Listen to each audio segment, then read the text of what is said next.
Hello friends, नमस्कार। मैं आप सभी का स्वागत करती हूँ अपने यूट्यूब चैनल पर। आशा करती हूँ कि आप सभी को समझ में आ रहा होगा। तो आज फिर मैं आपके लिए कुछ ऐसे टॉपिक लेके आई हूँ जो हम आसान समझकर छोड़ देते हैं, लेकिन एग्ज़ाम में जब क्वेश्चन पूछा जाता है तो हम उसमें कंफ्यूज हो जाते हैं और हमारा क्वेश्चन गलत हो जाता है। तो आज हम सबसे पहले पढ़ेंगे समायोजन, कुसमायोजन और सृजनात्मकता, सहानुभूति।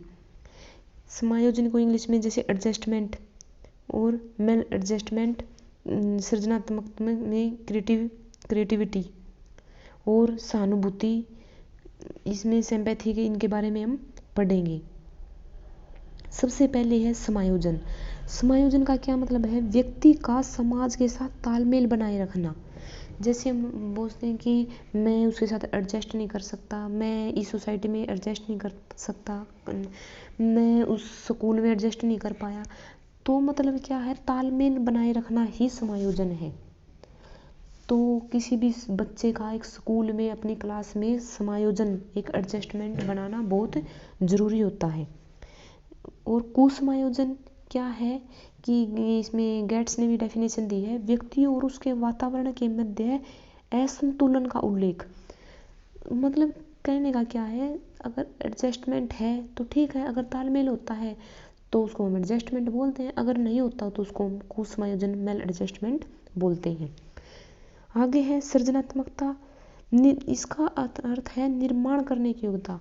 अगर कोई बच्चा क्रिएटिव होता है, रचनात्मक होता है, सृजनशील होता है, तो वो नई नई चीज़ों का आविष्कार करेगा, नई नई चीज़ों को बनाएगा। सहानुभूति क्या है? हमारे हृदय में दूसरों के लिए अच्छे विचार। मान लिया कोई दुखी है और हम उसके साथ हंसना शुरू कर दें, तो ये एक हमारी सहानुभूति उसके लिए नहीं होगी और इसी में हम एडजस्टमेंट नहीं कर पाते। तो अकॉर्डिंग टू रायबर्न क्या बताया है कि सहानुभूति का अर्थ है दूसरों के द्वारा व्यक्त किए जाने वाले किसी भी समय की हमारे अंदर उत्पत्ति होना। मान लो कोई दुखी है, अगर वो उसका जो दुख है वो हमारे अंदर भी वो इमोशन अगर जागृत होता है तो हम उसको सहानुभूति बोलेंगे। सहानुभूति के टाइप बताए हैं इसने। सक्रिय होती है, हम उसी टाइम जैसे एक्टिवेट होते हैं, निष्क्रिय होते हैं लेकिन उस टाइम तो नहीं होते, लेकिन मन ही मन, अंदर ही अंदर हम दुख मनाते हैं। व्यक्ति का इंडिविजुअल में कैसे होता है कि किसी एक व्यक्ति के साथ अगर पर्सनल है तो हम सहानुभूति दिखाएं। अगर पूरा ग्रुप है, अगर मान लिया एक टीचर है, अगर एक टीचर किसी चीज़ से परेशान है, अगर उसको मतलब टॉर्चर किया जा रहा है, और अगर उसकी फीलिंग को समझ के, उसकी परेशानी को समझ के सारे अगर टीचर्स उसके साथ रहें तो हम उसको सामूहिक या ग्रुप में जो सिंपैथी होती है उसको हम सामूहिक सहानुभूति बोलेंगे। नेक्स्ट है मूल्य, वैल्यू। इससे भी आपने देखा होगा, क्वेश्चन पूछे जाते हैं। वैल्यू क्या है? मूल्य समाज द्वारा मान्यता प्राप्त वे इच्छाएं या लक्ष्य जिसका अंतीकरण सीखने या समाजीकरण की प्रक्रिया से माध्यम से होता है। किसी भी चीज़ की वैल्यू क्या होती है? जिस सोसाइटी में हम रहते हैं वहाँ से अगर हमें वैल्यू मिलती है और हमारे उन चीज़ों का आदर सम्मान होता है तो हम उस चीज़ की वैल्यू मानते हैं। छोटा सा एग्जांपल लेके चलो, जैसे कई बार हम बोल देते हैं कि हमारी तो वैल्यू ही नहीं है। जो हम एक्टिविटी करते हैं, अगर सोसाइटी उस चीज़ को एक्सेप्ट कर पा रही है तो हम उस चीज़ को वैल्यू बोलेंगे।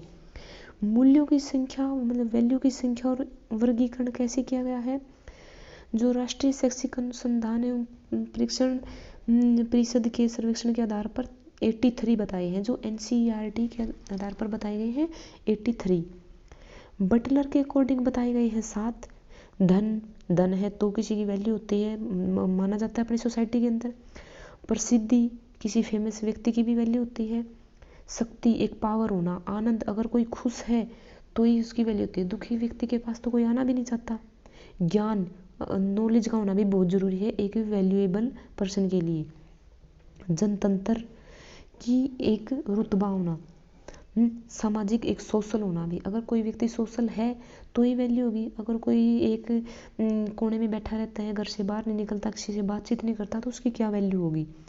तो जो बटलर है उसने कुछ 7 पॉइंट बताए हैं कि अगर ये पॉइंट हैं तो उसकी वैल्यू होती है।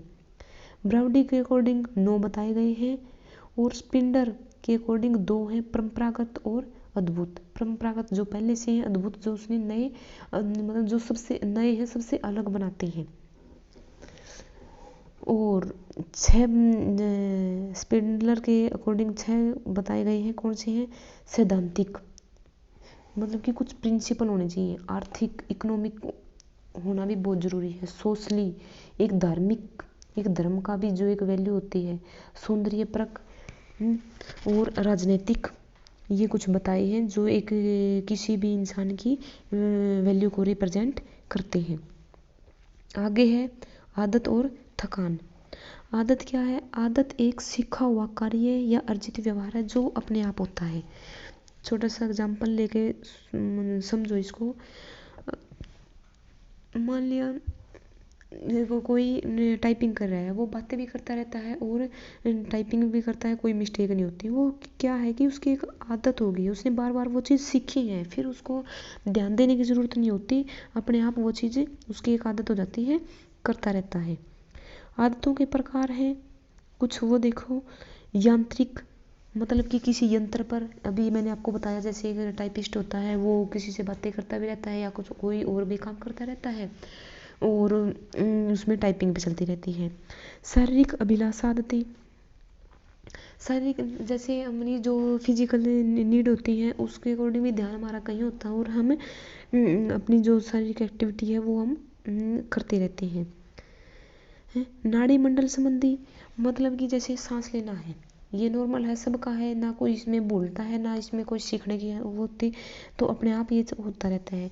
अपने जो हाथों का कुछ काम है, आपने देखे होंगे कि कुछ जो औरतें होती हैं वो बातें भी करती रहती हैं और जैसे जर्सी वगैरह या सिलाइयों का जो काम करती हैं वो बनाती हैं। भाषा संबंधी आते, भाषा संबंधी आते का क्या मीनिंग है कि हमें इसमें जैसे हम अपनी आदत है हिंदी बोलने की, इंग्लिश बोलने की, या जिसकी जो पर्सनल लैंग्वेज है, जो मदर टंग है, उसमें उसको सोचना नहीं पड़ता, अपने आप वो बोलता रहता है। विचार संबंधी आते क्या है कि जो थॉट्स है, किस टाइप के थॉट्स हैं।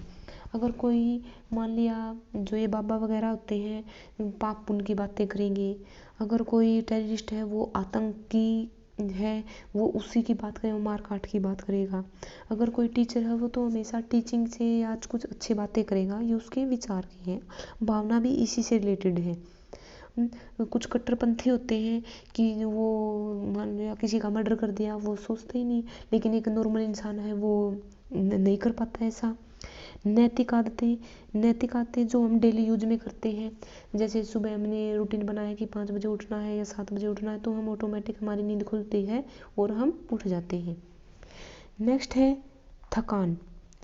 थकान का क्या अर्थ है? जब हम कोई कार्य करते हैं तब कुछ समय बाद ऐसी स्थिति आ जाता है कि हमारा जो काम करने की इच्छा है वो या मन है वो नहीं करता, तो हम क्या बोलते हैं कि थक गए।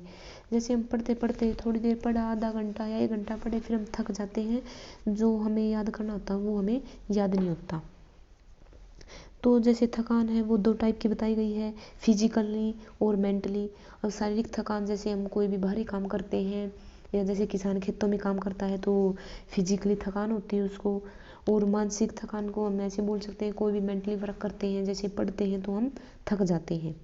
तो ये कुछ छोटे छोटे टॉपिक थे हमारे जिनके बारे में हमने पढ़ा है और इनके बारे में पढ़ना बहुत ज़रूरी था, क्योंकि इनमें से क्वेश्चन देखने को मिलते हैं और हम आसान करके इनको छोड़ देते हैं और एग्ज़ाम में हमारा क्वेश्चन गलत हो जाता है। आशा करती हूँ आपको समझ में आया होगा। तब जब तक हमारी नेक्स्ट वीडियो आती है तो तब तक के लिए धन्यवाद। मिलते हैं नेक्स्ट वीडियो में।